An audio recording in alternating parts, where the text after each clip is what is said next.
வணக்கம் புள்ளியால். இந்த வீடியோ என்னத்தண்டா, நான் ஒரு செட் ஆஃப் ரெக்கார்டிங் வீடியோ செஞ்சிருக்கேன். மேக்னெட்டிக் ஃபீல்ட் அதோட சேர்த்து எலக்ட்ரிசிட்டி அதோட சேர்த்து எலக்ட்ரானிக்ஸ் சரிதானே.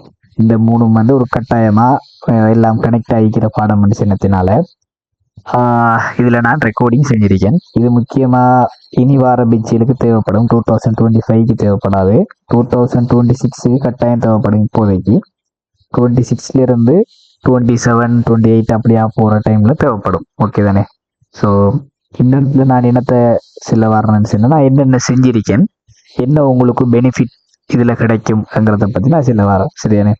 ஸோ இது நான் பேஸ் பண்ணி எது பேஸ் பண்ணி செஞ்சிருக்கேன்னு சொன்னால், ஜெயக்குமார் சார் தியரி புக்கை பேஸ் பண்ணி தான் எல்லாம் செஞ்சிருக்கேன். மேக்னெட்டிக் ஃபீல்ட், எலக்ட்ரானிக்ஸ், எலக்ட்ரிசிட்டி எல்லாமே கிட்டத்தட்ட அவரோட தியரி புக்கை பேஸ் பண்ணி செஞ்சிருக்கேன். அதில் இருக்கிற எல்லா கேள்விகளும் நான் செஞ்சிருக்கேன். நான் இப்போ ஒவ்வொன்றா என்னென்ன பார்ட் செஞ்சீங்கன்னு காட்டுறேன் சரிதானே. இப்போ முதலாவது காந்தப்புலம். முதலாவது சாப்டரா என்ன செஞ்சிருக்கேன்னு சொன்னா காந்தப்புலம். காந்தப்புலம் சொன்னா அதோட பேசிக், அதோட காந்தப்புலம் எந்தெந்த இடத்துல காந்தப்புலம் உருவாகும் நமக்கு தெரியும். இந்தந்த இடத்துல உருவாகும்னு சொல்லி படிச்ச ஆக்களுக்கு தெரியும். ஆல்ரெடி படிக்காத ஆக்கள் சொன்னா வாங்கி பார்க்கலாம் நீங்க சரிதானே.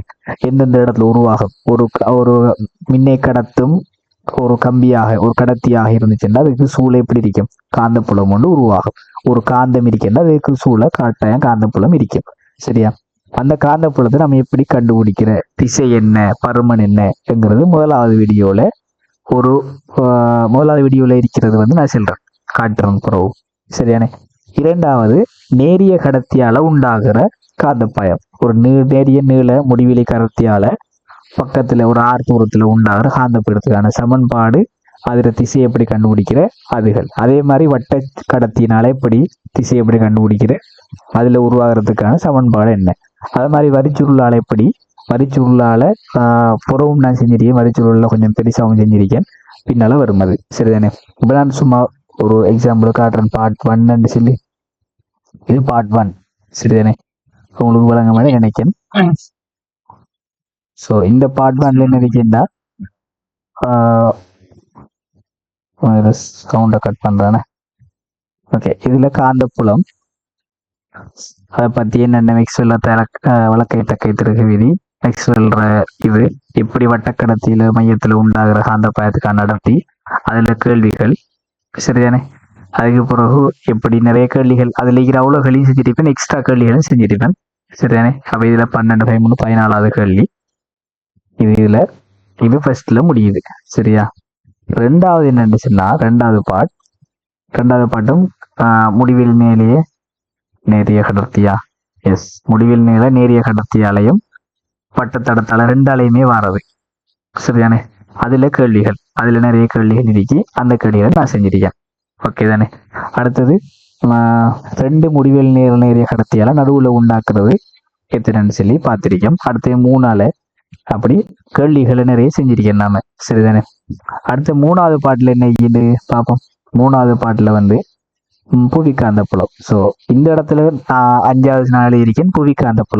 புவிக்காந்தப்புலம் என்ற என்ன, எப்படி உருவாகும், எந்த இடத்துல இருக்கும், அந்த புவிக்காந்தப்புலத்துக்கு சமனான ஒரு இது நம்ம உருவாக்கி அது சூனிய புள்ளி ஆக்கலாமா, அதுல இருக்கிற கேள்விகள். அப்ப அதுதான் நினைக்கிறது. அப்ப என்ன காந்தப்புலம் இது எக்ஸ்ட்ரா தான். அடுத்தது மின்னோட்டத்தை காவிய அந்த வட்டச்சூழல் நூல் அடிச்சுன்னு தானே, அதுல எக்ஸ்ட்ரா வச்சிருந்தது இதுதான். அது அச்சின் வழியே எவ்வளவு தெரிக்கும் சரியா, நடுவுல என்ன இருக்கும், அச்சின் வழி ஒரு 6 தூரத்துல எக்ஸ் தூரத்துல என்ன இருக்கும் ரெண்டு சொல்லி பார்த்தது இதுகள் சரியா. அதுதான் இதுல செஞ்சிருக்கோம். அதை தவிர அதுல இருக்கிற புவிக்காந்த புலத்துல இருக்கிற கேள்விகளும் இதுல செஞ்சிருக்கோம் சரியா. இது 3வது பாட். அடுத்தது அடுத்த எத்தனாவது பாட், 4வது பாட்.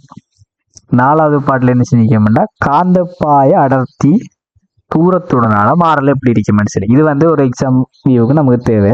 அந்த 6வது சாப்டர் காந்தப்பாய அடர்த்தி தூரத்துடனால மாறல். ஸோ அதுலயும் நம்ம நிறைய கேள்விகள் செஞ்சிருக்கோம். எப்படி தூரத்தோட மாறும், என்ன மாதிரி நம்ம இதை செய்யலாம் ரெண்டு சொல்லி நம்ம பார்த்திருக்கோம் சரிதானே. விசை அதுக்கு பிறகு என்ன பார்த்திக்கோம்னா, காந்த புலத்தில் வைக்கப்பட்ட மின்னோட்டத்தை காவும் கடத்தியில தொழிற்படுற விசை. அது என்னது பிளம்பிங்கின் இடக்கை விதியை பயன்படுத்தி திசையை காணலாம். அதில் சமன்பாடு வந்து எப்படி என்னத்தை வச்சு இப்போ வரும், எப்படி நம்ம அதை எடுக்கிறது, அதிலிருந்து என்னென்ன கேள்விகள் செய்கிறது, திசையை கண்டுபிடிக்கிறது, அனுபவிக்கிற விசை இன்னைக்கு திசையை கண்டுபிடிக்கிறது.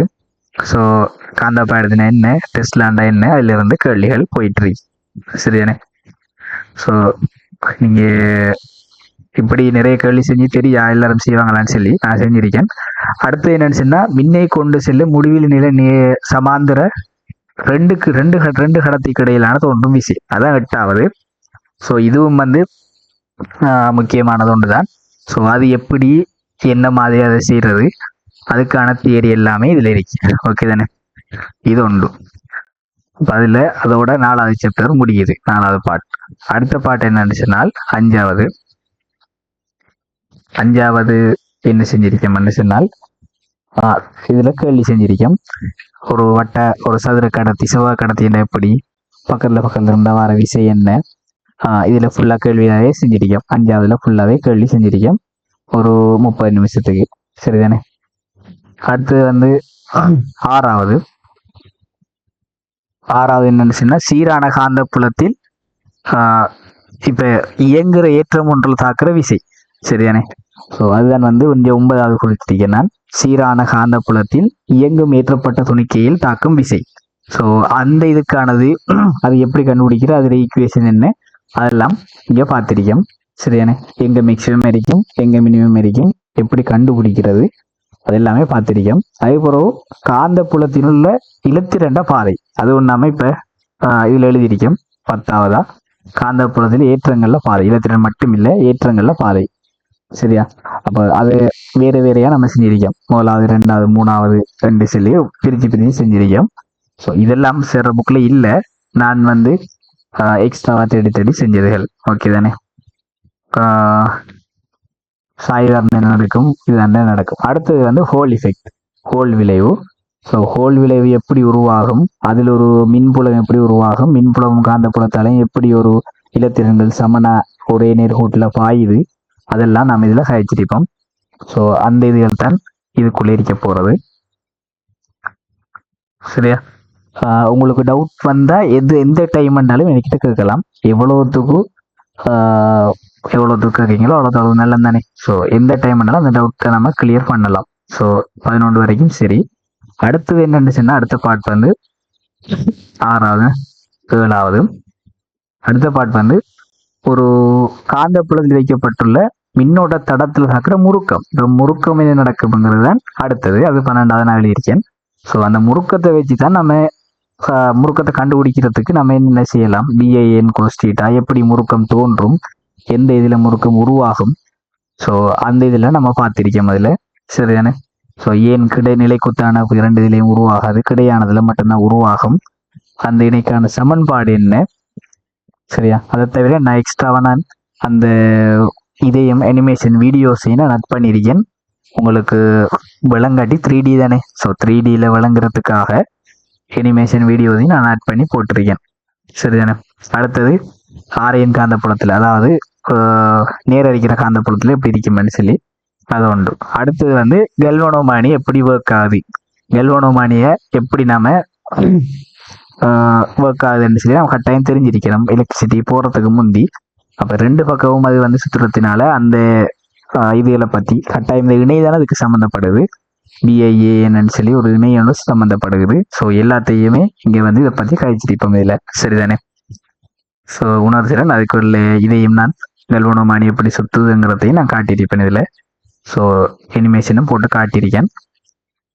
உணர்திறன் என்னத்தை அதிகரிக்கலாம், அது எல்லாத்தையும் இங்கே காட்டியிருக்கேன். சரியா? இது இவ்வளவும் 7வது பார்ட். ஸோ 8வது பாட்டுங்கிறது என்னன்னா மின்காந்த தூண்டல். 8வது பாட்டு ஒரு கேள்வி செஞ்சு அது வீடியோ நான் யூடியூப்ல போட்டிருக்கேன். 9வது பாட்டு வந்து மின்காந்த தூண்டல். சரியா? மின்காந்த தூண்டல் வந்து எலக்ட்ரிசிட்டியில் தான் உண்மையாக நிறைய பேர் இங்கே தான் எலக்ட்ரிசிட்டியில் போட்டிக்காங்க, ஆனால் உண்மை இங்கே தான் படிக்கணும். என் இதில் நிறைய வருது. ஸோ மின்காந்த தூண்டல் நிறைய விஷயம் இருக்கு, நிறைய விஷயத்தை எல்லாத்தையுமே நாங்கள் இதில் பார்த்துருக்கோம். எல்லாத்தையுமே இதை பற்றி சொல்லியிருக்கேன். என்னென்ன எப்படி எப்படி கண்டுபிடிக்கிறது, லென்ஸ் விதி என்ன, பரடை விதி என்ன, எங்களை எதிர்த்து எங்களை நடக்கும், என்னென்ன நம்ம செய்யலாம், என்று சொல்லி எல்லாத்தையுமே நான் இங்கே பார்த்திருக்கேன். ஒவ்வொன்றுக்குமான கோவைகளை நிறுவுறதா இருக்கட்டும், அதிலிருந்து அதுக்கான கேள்விகள் செய்கிறதா இருக்கட்டும், அவ்வளவுமே நான் அதில் செஞ்சிருக்கேன். இட் மீன்ஸ் இப்போ நீங்கள் இந்த பேக்கேஜ் எடுத்தீங்கன்னு சொன்னால் அது வந்து பெரிய ஒரு மெக்னெட்டிக் ஃபீல்டை உங்களுக்கு ஒரு கான்ஃபிடென்ட் ஆக்குமென்னு நினைக்கிறேன். சரியா? ஸோ எவ்வளோத்துக்கு நம்மளுக்கு செய்ய இயலுமோ, நான் எவ்வளோத்துக்கு செய்ய இயலுமோ அவ்வளோத்துக்கு செஞ்சிருக்கேன். இனி அதுவும் வளங்கள்ல அதுலேயும் சில டவுட்டுகள் இருக்கின்றதுன்னா நீங்கள் கேட்கலாம். நான் வந்து அதுக்கு ஆன்சர்ஸ் சொல்லிட தருவேன். சரியானே? அதே போல காந்தப்புலத்துக்கு செங்குத்தாக சுழலும் நேரிய உலோக கோழி முனைகளுக்கு இடையிலான தூண்டப்பட்ட மின்னியக்க விசை. ஸோ இது நான் உங்களுக்கு ஞாபகம் இருக்குமென்னு நினைக்கிறேன். 2022 ஒரு கேள்வி வந்துச்சு இதே மாதிரி. இது செவ்வாய் சுருள்ல தூண்டப்பட்ட மின்னியக்க விசை அதை எப்படி செஞ்சது, அதுக்கான அனிமேஷன் வீடியோ நான் போட்டிருக்கேன். ஸோ எல்லாத்தையும் நீங்கள் பார்க்கலாம். அனிமேஷன் இருக்கிறதால இன்னும் ஈஸியாக இருக்கும். சரிதானே? அடுத்தது வந்து அதில் எழுதின மாதிரி மின்காந்த தூண்டல் சரி. அடுத்தது வந்து மின்பிறப்பாக்கிகள். இப்போ மோட்டார் அது இதெல்லாம் இப்போ காந்தப்புலம் வந்து சுழல் ஒன்றில் தாக்குற மின்னியக்க விசை அப்படின்னா மோட்டார் ஒன்றில் எப்படி நம்ம மின்னை பிறப்பிக்கலாம் என்கிற மாதிரி தான் இது. சரிதானே? ஸோ அது நம்ம செஞ்சிருப்போம், பார்த்தா விளங்கும் உங்களுக்கு. அடுத்தது அப்படியே போயிட்டு டைனமோலாம் எப்படி மின்னை பிறப்பிக்குதுங்கிறது இதன் பொறுத்து தான். சரிதானே? ஒரு சுத்திரத்தால எப்படி நாம மின்னை பிறப்பிக்கலாம்ங்கிறதான் இது. ஓகே தானே? ஸோ அடுத்தது வந்து ஆடலோட்டம் அம்சம் எப்படி, அதில் IRMS வெளிவு எப்படி எடுத்த நாம IRMS வெளிவுக்கும் எவரேஜ் வெளிவுக்குமான சமன்பாடு என்ன, சம்பந்தம் என்ன. ஸோ அதெல்லாம் நாங்கள் இதை பற்றி ஒரு தியரி ரீதியாக காய்ச்சி வச்சிருக்கோம். சரிதானே? சதுர அலை அந்த எப்படி இருக்கும் இதெல்லாம் அவர புக்கில் இருக்கிறது. ஸோ அதையும் நான் ஃபுல்லாக வழங்கப்படுத்தி இருக்கேன். ஓகேயா? ஸோ அடுத்தது வந்து நேரோட்ட மின்பிறப்பாக்கி, அது ஆடலோட்டம், இது நேரோட்டம் தானே. ஸோ நேரோட்ட மின்பிறப்பாக்கி இது. அடுத்தது வந்து டிரான்ஸ்ஃபார்மர் என்ன எதால டிரான்ஸ்ஃபார்மர் நடக்குது நமக்கு உண்மையாகவே தெரியும். கட்டாயம் எதால நடக்குதுன்னு சொன்னால் மின்காந்த தூண்டத்தால தான் டிரான்ஸ்ஃபார்மர் வேலை செய்யுது. அதில் 2 விதமானது இருக்கு, படிகுறை நிலை மாற்றி படிகூட்டு நிலை மாற்றி என்று சொல்லி. ஸோ அது எல்லாத்தையுமே நான் என்ன செஞ்சிருக்கேன்னு சொன்னால் ஒவ்வொன்றா செஞ்சிருக்கேன். என்னென்ன நடக்கும், என்னென்ன செய்யும், திறன் எப்படி இருக்கும், அதுக்கப்புறம் பைப்பு வலுவு எப்படி இருக்கும், அது எல்லாத்தையும் இந்த வீடியோவில் நான் போட்டிருக்கேன். சரிதானே? ஸோ 10 வீடியோ முடிஞ்சுன்னு சொன்னால் 11ஆவதுல நினைக்கிற மட்டுக்கு கேள்வி இருக்குமென்னு நினைக்கிறேன். ஸோ இது ஒரு கேள்வி. இதில் இருக்கிற அந்த எண்ணத்தில் இருக்கிற கேள்வினா மின்காந்தோட இருக்கிற அவ்வளோ கேள்வி நம்ம செஞ்சிருக்கோம். சிற புக்கில் இருக்கிற அவ்வளோ கேள்வி நம்ம செஞ்சிருக்கோம். ஓகே தானே? அது இதில் 12ஆவதுல அதே மாதிரி அதுலேயும் எக்ஸ்ட்ரா கேள்விகளையும் நம்ம செஞ்சிருக்கோம். இருக்கிற எக்ஸ்ட்ரா கேள்விகளையும் நம்ம செஞ்சு வச்சிருக்கோம். ஓகே தானே? ஸோ இவ்வளவுதான். நான் வந்து இவ்வளவுதான்ங்கிறத விட இவ்வளவும் செஞ்சிருக்கேன் இந்த இதில். அதை விட எக்ஸ்ட்ராவாக என்ன செஞ்சிருக்கேன்டா 2019 2023 வரைக்கும் 24 என் யூடியூப் சேனல்ல இருக்கு. அதனால 2019 வந்து 2023 வரைக்கும் 5 வருஷ சரியானே 5 வருஷ MCQ மேக்னெட்டிக் ஃபீல்டு இதுதானே. MCQ மேக்னெட்டிக் ஃபீல்டு வந்து நாங்கள் என்ன செஞ்சிருக்கோம்டா செஞ்சு அதையும் இந்த வீடியோவோட அட்டாச் பண்ணுறோம். நான் சரிதானே செஞ்சிருக்கேன். அதையும் இந்த வீடியோவில் அட்டாச் பண்ணுறேன். இந்த இவ்வளவும் சேர்த்து இப்போ இதில் உங்களுக்கு எவ்வளவு இருக்கும், நான் எவ்வளோ வீடியோ செஞ்சுக்கிறேன்னு சொல்லி. ஸோ இந்த இவ்வளவுமே சேர்த்து உங்களுக்கான காசு எவ்வளோ வேண்டுச்சுன்னா 2500 தான். 2500 நீங்கள் உண்மையாகவே எப்படி இருந்துச்சுன்னா ஒரு எஸ்ஏ ஒழுங்காக செய்கிறதுக்கு ட்ரை பண்ணலாம். இதை பார்த்தீங்கன்னு சொன்னால் ஒரு எஸ்ஏ ஒரு 3-4 MCQ இவ்வளவும் செய்யலாம். 3-4 5 MCQ செய்யலாம். கிட்டத்தட்ட ஒரு 10-11 மார்க்ஸுக்கு செய்யலாம் என்று நினைக்கிறேன். ஸோ இதில் நம்ம சொல்ல போகிறது என்னன்னு சொன்னால், இதில் நீங்கள் வந்து இப்போ நீங்கள் இந்த ரெக்கார்டிங் எடுக்கீங்கன்னு சொன்னால் நான் இப்போ சாப்டராக பாட்டாக தான் உங்களுக்கு தருவேன். சரிதானே? அந்த உங்களை நீங்கள் காசு போட்டீங்கன்னு சொன்னாலும் அந்த காசை ஃபுல்லாக வாங்கிட்டு ஃபுல்லாக தந்து நீங்கள் உங்களை கணக்கு எடுக்காத மாதிரி நான் விட மாட்டேன். சாப்டராக தருவேன். நீங்கள் முடிஞ்சுன்னு சொல்லி கேட்டால் மட்டும்தான் அடுத்த சாப்டர் தருவேன். சரியானே? அதே மாதிரி 1 வீக்குக்கு ஒருக்கா நான் அப்டேட் கேட்பேன். என்ன நடக்குது பார்த்துட்டீங்களா, என்ன செஞ்சிட்டீங்க சொல்லி அப்டேட் கேட்பேன். ஸோ இந்த மற்ற சேர்ப்பாத மாதிரி காசு தந்தா காணும் அப்படி விட்டு போட்டு போகிற ஐடியா எனக்கு இல்லை. சரியானே. ஒவ்வொரு வீக்குக்கும் எவ்ரி வீக்குக்கும் நான் வந்து என்கிட்ட வீடியோ எடுக்கிற ஆட்களுக்கிட்ட நான் கேட்பேன், என்ன பார்த்துட்டீங்களா, எப்படி இருக்கி, ஏதாவது டவுட் இருக்கா, நெக்ஸ்ட் வீடியோ தரவான்னு சொல்லி கேட்பேன். அந்த 1 வீக்குள்ள நீங்க பார்த்து முடிக்கணும். ஒரு சாப்டர் ஒரு பார்த்து முடிக்கிறது பெரிய விஷயம் ஒன்று இல்லையே. ஸோ அந்த வீக்குக்குள்ள நீங்க பார்த்து முடிக்கணும். அப்படி பார்த்து முடிச்சு உங்களை பார்க்க வைப்பேன் நான். சரிதானே. அப்போ கட்டாயம் பார்க்க வைக்கணும்.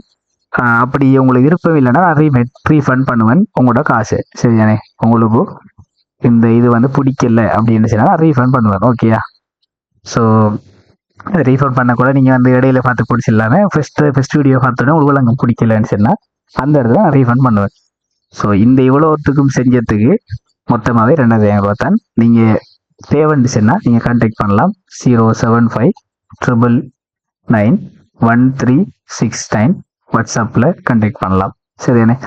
கான்டாக்ட் பண்ணீங்கன்னு சொன்னால் உங்களுக்கு வீடியோ தரப்படும். ஓகேயா. சரியா, வீடியோ முடிப்போம்.